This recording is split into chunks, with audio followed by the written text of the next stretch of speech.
In that form, Ahmadiyya Muslim Jamaat existed 1400 years ago as the true followers of Hadhrat Muhammad Mustafa sallallahu alaihi wasallam.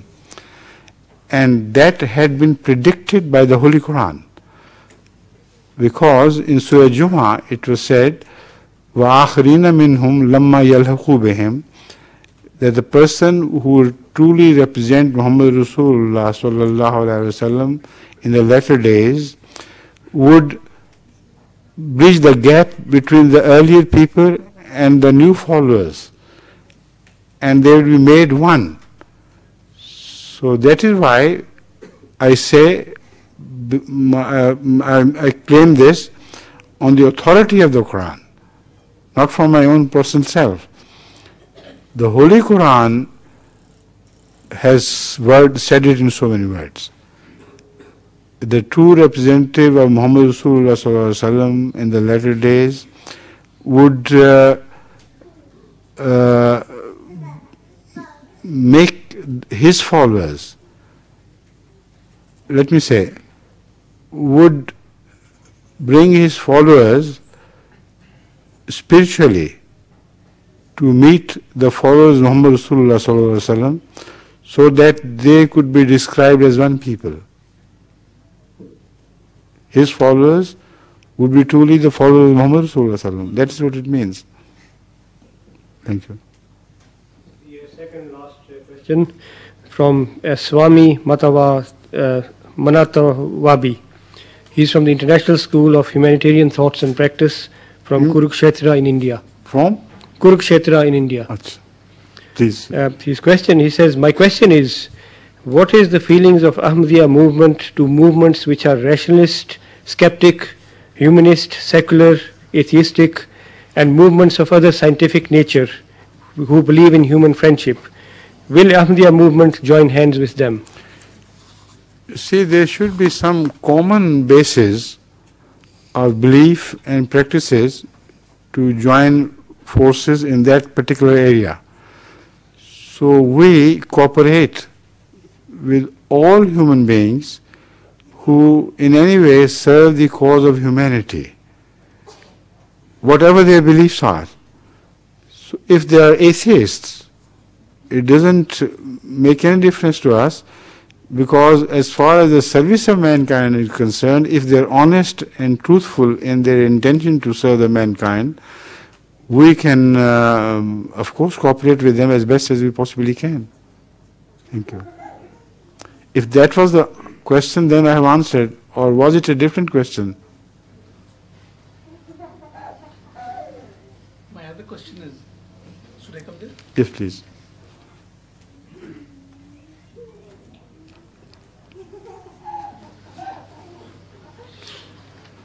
As far as atheism is concerned, while the humanists and atheists are wanting to see the people eliminated away from the fear of God, any fear, supernatural fear, how the Ahmadiyya movement reacts to this feeling? Yes, sir. You see, all depends upon the interpretation of the word fear. Our interpretation is completely different from normally understood interpretation of the word fear of God. We always interpret it on the basis of other Quranic verses and the basis of the traditions of Rasulullah sallallahu alaihi wasallam as fear to displease God. Now, when you are afraid of displeasing your parents, there is no horror in it, because you are not afraid of them like you are afraid of wolves, for instance, or snakes. You are afraid to lose their love. So that fear is in fact another name for love, no more. So we bring up Jamaat Ahmadiyya in this atmosphere of the understanding of the word fear. You should always be cautious in your thoughts and your acts, cautious of the fact that you should not do or think anything which will make you lose Allah's favors and Allah's love. Right? Not be clear. My question is about atheism, about the concept that there is no existence of a supernatural power. The question you asked previously has been answered by me. Now you can ask the third question, please, about atheism. About the people, those who think that there is no existence of any supernatural power. I don't agree with them. No, may not agree. That's a different thing. But can you be? Can Ahmadiyya movement be cooperative and helpful and we cannot be cooperative with this attitude with which we do not agree. And the first part, in the first part of your question, I have already answered it. Even if atheists do anything to serve their mankind, that is an area, a small area, in which you can be cooperative. Thank you. This is the last question from Saro Harafetian. Yes, please. So much evil is going on or is allowed to continue against the forces of good, justice and humanity. Will there be a time in future that the forces of evil will be stopped or eradicated forever? In fact, it is impossible. The fight between evil and goodness will continue forever. At times, we find goodness more dominant against evil. And at times, like seesaw, we find evil, unfortunately, becoming more dominant. Unfortunately, this is the time we are passing through, where evil seems to be dominant all over the world. But as I have expressed earlier my view, I am quite sure that in the long run, after all, God's will be done. And evil will be defeated at least once. Once this purpose is achieved by God, after that, if mankind turns to evil ways gradually and slowly, then Allah would not care for them.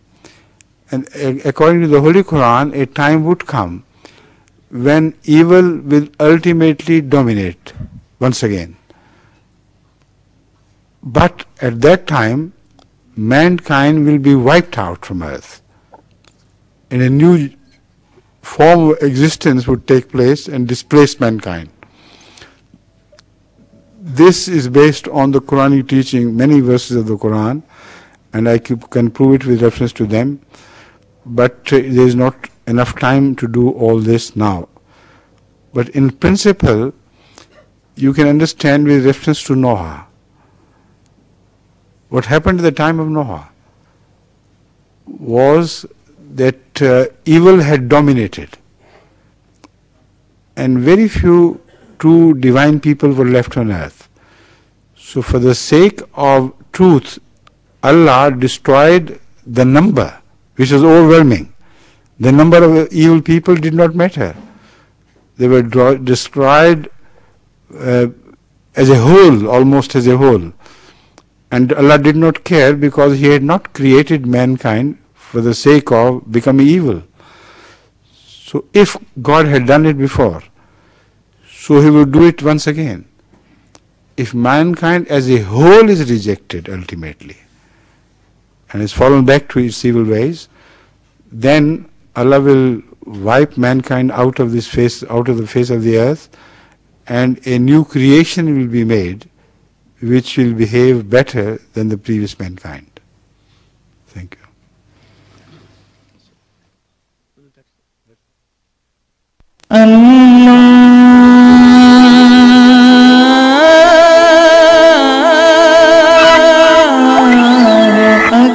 MTA International, reaching the corners of the earth.